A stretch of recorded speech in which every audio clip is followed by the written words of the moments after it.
They కాకుండా ఈరోజు poor public and women గ్రూప్లకు కూడా చాలా రావడము, బ్యాంకు వాళ్ళు కూడా ఉమెన్ గ్రూప్స్ బాగా రీపేమెంట్ చేస్తున్నారని ఇవ్వడానికి కూడా ముందుకు వస్తూ ఉన్నారు.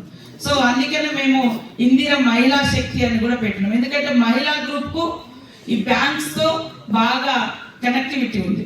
ఎందుకంటే బ్యాంకర్స్ సపోర్ట్ లేకుండా, గవర్నమెంట్ సపోర్ట్ లేకుండా సింగిల్ ఉమెన్ గ్రూప్ అచీవ్ కావడం కానీ అవసరము, ఉపయోగపడుతుంది. That's why we named Indiramma name, Indira Gandhi, Indira Mahila Shakti అనేది కూడా. సో అదే కాకుండా ఇంకా నా టార్గెట్, మై ఒపీనియన్ ఇక్కడ ఏముందంటే డెవలపింగ్ కంట్రీస్లో జీడిపిలో 40% is women group, women's participation ఉంది, ఇన్వాల్వ్మెంట్ ఉంది. కానీ మన దేశంలో ఇది మన దేశమేమో డెవలపింగ్లో ఉంది. ఆల్రెడీ డెవలప్డ్ కంట్రీస్లో 40% ఉమెన్ గ్రూప్స్ యొక్క పార్టిసిపేషన్ ఉంది జీడిపిలో. ఇక్కడ మన దగ్గర జస్ట్ 18% ఉంది.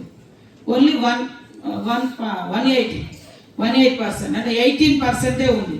కాబట్టి మనం కూడా డెవలప్డ్ కంట్రీస్లో ఉమెన్ యొక్క పార్టిసిపేషన్ జీడిపిలో ఎట్లయితే ఉందో 40%, వాళ్ళను రీచ్ అయ్యే విధంగా మనం కూడా ముందుకెళ్ళాలి. సంపద సృష్టించాలి, సమాజానికి పంచాలి, అభివృద్ధి చెందాలి. అంటే మాకు ఎప్పుడు కూడా బ్యాంకర్స్ యొక్క సపోర్ట్ ఎప్పుడు కూడా అవసరం ఉంది.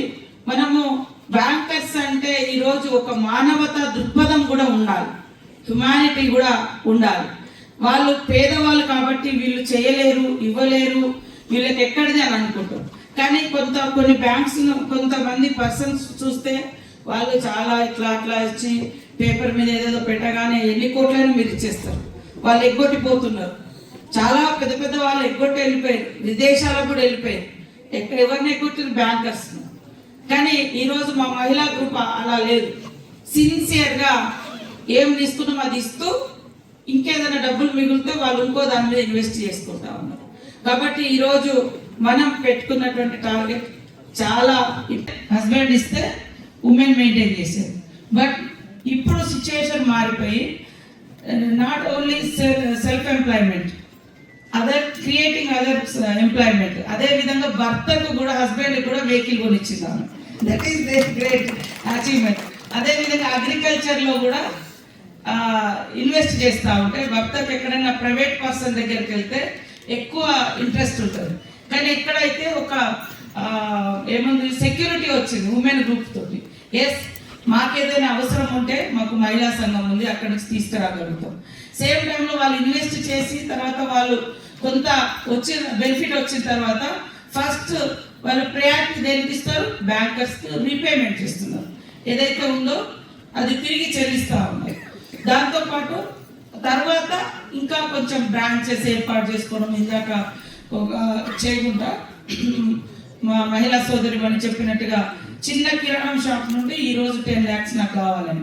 అదే కాకుండా లాస్ట్ మనకు యావరేజ్గా 6 lakhs ఉంటే ఈసారి 9 lakhs తీసుకుంటా ఉన్నారు. సో ఇవన్నీ కూడా చాలా చాలా గ్రేట్ అచీవ్మెంట్స్గా మేము భావిస్తా ఉన్నాం. సీఎం రేవంత్ రెడ్డి గారి యొక్క టార్గెట్ ఎవ్రీ ఉమెన్ అంటే 1 crore మనం రీచ్ కావాలి మన గ్రూప్లలో. దాంట్లో ప్రతి మహిళ కనీసం 1 కోటి రూపాయలను సంపాదించుకునే రకంగా మనం వాళ్ళని సపోర్ట్ చేయాలని మనం కోరడం జరుగుతుంది. ముఖ్యంగా బ్యాంక్ సంబంధించి స్టోరీ చూస్తే, ఒకప్పుడు బ్యాంక్ ఓన్లీ యూజింగ్ ఇన్వెస్టర్స్, ఏదైతే క్యాపిటలిస్టులు లేదా బిగ్ పర్సనాలిటీసే ఉండేది. ఎప్పుడైతే ఇందిరాగాంధీ గారు మరి 14 బ్యాంకులను జాతీయకరణ, నేషనలైజేషన్ చేసిండ్రో, పట్టణాలకే పరిమితమైనటువంటి బ్యాంక్స్ ఇవాళ పల్లెలకు వచ్చినాయి. పల్లెలలో కూడా ఎవరో ఒకరిద్దరు ల్యాండ్